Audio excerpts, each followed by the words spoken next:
10 बजे का समय हो रहा था। स्कूल के सभी छात्र एक जगह पर एकत्र हो जाते हैं। सभी लोग क्लासों में ध्यान से पढ़ते हैं। कोई पैदल आता तो कोई साइकिल से आता। तभी थोड़ी देर में वहां पर एक लग्जरी चमचमाती लाल कलर की कार आकर खड़ी हो जाती है। उस कार को देखकर सभी के सभी बच्चे हैरान हो जाते हैं। अरे वाह, कितनी सुंदर और प्यारी मजबूत कार है यार, इस कार में रहने वाला तो कितना अमीर होगा। सभी के सभी लोग हैरान में पड़ जाते हैं कि आखिर एक कॉलेज में इतनी महंगी कार कौन लेकर आ सकता है। थोड़ी देर में उसके अंदर से एक हैंडसम लड़का बाहर निकलता है, जिसको देखकर सभी लोग हैरान हो जाते हैं। वो बोलता है कि आज मैं स्कूल में पहला दिन है मेरा, क्या आप मेरे से दोस्ती कर लोगे? सभी लोग दोस्ती करने के लिए राजी हो जाते हैं क्योंकि वो हैंडसम था। सभी क्लास में बैठकर स्टडी कर रहे थे। स्टडी का टाइम भी हो रहा था, लेकिन सभी की सभी लड़कियों का ध्यान पूरी तरीके से उसी लड़के पे था जिसके पास लग्जरी कार थी, क्योंकि वो पैसे वाला था, काफ़ी धन दौलत थी उसके पास और दिखने में भी काफ़ी सुंदर था। क्लास की टीचर ने उसको अपने पास बुलाया और पूरी क्लास को इंट्रोड्यूस करवाया कि मेरा नाम मुकेश है, मैं इस कॉलेज में नया आया हूँ, मैं आपसे फ्रेंडशिप करना चाहता हूँ, अच्छी तरीके से पढ़ाई करूँगा। तभी एक लड़की बोलती है कि आपसे क्या, मैं तो केवल इससे फ्रेंडशिप करूँगी, इसको अपना बना के रहूँगी मैं। वो लड़का पूरी क्लास के सामने अपने आप को परिचित करता है। सभी की सभी लड़कियों की नज़र अभी तक उसी की तरफ थी।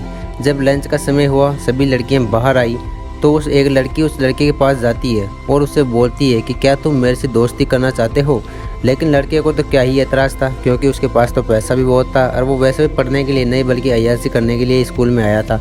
वो बोलता है कि बिल्कुल कर लूँगा, मुझे तो कोई समस्या नहीं है, फ्रेंडशिप करने में क्या ही जाएगा मेरा। जबकि वो लड़की तो उससे प्यार कर बैठी थी और वो वैसे दिखने में भी काफ़ी सुंदर था, उसके पास पैसों की भी कोई कमी नहीं थी, अच्छा धन दौलत था उसके पास। अगले दिन का समय हो जाता है, स्कूल आ जाता है वो लड़का अपनी लग्जरी गाड़ी लेकर। घर पर अपने पापा को बोलता है। पापा उसको बोलता है क्या हुआ बेटा, लड़कियों को फंसा के लाया या नहीं फंसा के लाया?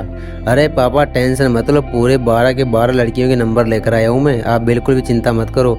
अरे शाबाश बेटा, अब तो कोई समस्या नहीं है, तुम 12 लड़कियों को पटा के उनको प्रेग्नेंट कर देना और वैसे हम खूब पैसे कमाएंगे, क्योंकि अब तो फिर भी अब अस्पताल अपन ने बना लिया। पहले तो अपन प्राइवेट अस्पताल का काम किया करते थे, अब तो अस्पताल खुद का ही खरीद लिया अपन ने, कोई चिंता की बात नहीं है।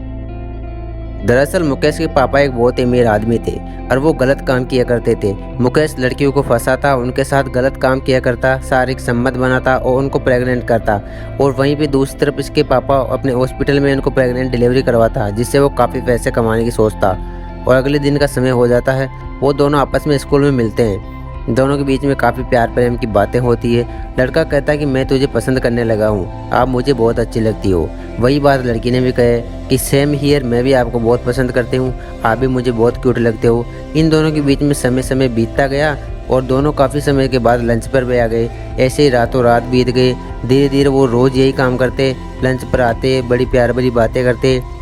दोनों के बीच में बढ़िया प्यार का माहौल उत्पन्न हो गया था और इस मुकेश को तो लग ही गया था कि अभी लड़की पूरी तरीके से अपने चंगुल में फंस गई है, जबकि वो लड़की उसमें सच्चे प्यार कर बैठी थी। ऐसे करते करते उन दोनों की बातचीत बेडरूम तक पहुंच गई। दोनों के बीच में काफ़ी प्यार प्रेम होने लगा। रात का गहरा समय था, बिजलियां कड़क रही थी, कुछ गलत काम हो गया उनके बीच में। अगले दिन स्कूल के समय में उस लड़की को उल्टियाँ होने लगी। उसने पूरी बात जाकर मुकेश को बताई कि मेरे को ऐसा लगता है कि कल रात अपने जो शारीरिक संबंध बनाए थे उसकी वजह से मैं प्रेग्नेंट हो गई हूँ।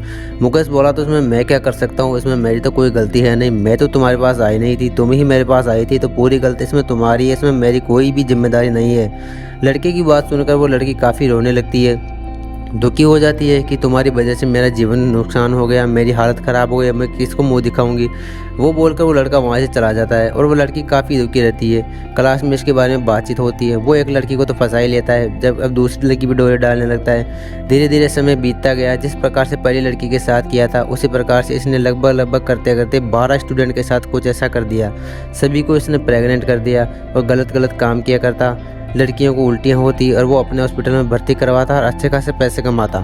उसके पापा के मन में काफ़ी लालच आ गया था कि चलो अच्छा मेरा बेटा शाबाश, अच्छा नाम किया तो उन्हें बहुत पैसा कमा लिया। धीरे धीरे समय बीतता गया, ये बात बहुत ही बढ़ गई। पूरी क्लास ने इस बात को मैम को बताया कि ऐसी बात है मैम, वो लड़का हमको प्रेग्नेंट कर दिया पूरे को। पूरी बात फैल गई, काफ़ी लड़कियां रोने लगी, उनकी दुख की गाथा गाने लगी। मैम उनकी बात को समझ जाती है और बोलती है कि चलो कोई दिक्कत नहीं, प्रिंसिपल से शिकायत करते हैं। पहले उस लड़के को क्लास में बुलाया। लड़के ने साफ कह दिया कि मेरे इसमें कोई गलती नहीं है, फ्रेंडशिप करने के लिए इनसे आगे से मेरे को बोला तो मैंने ऐसा सब कुछ किया। उसने घर पे आकर अपने पापा को सारी बात बताई। पापा थोड़ा हक्का बक्का सा हो गया कि अब क्या करेंगे, मेरे को तो कुछ समझ में नहीं आ रहा। जबकि वो जो क्लास की मैम थी उसकी जानकारी चीफ मिनिस्टर तक थी।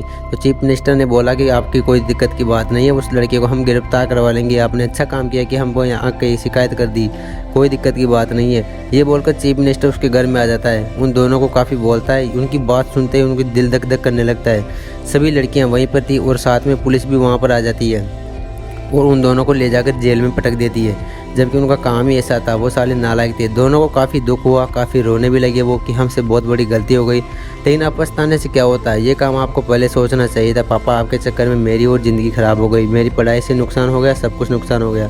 अगले दिन से उन सभी लड़कियों का जो बच्चों की जिम्मेदारी थी वो सरकार ने उठा ली और उस दिन के बाद से कोई भी प्रेग्नेंट नहीं हुआ और सब कुछ अच्छा चलता रहा।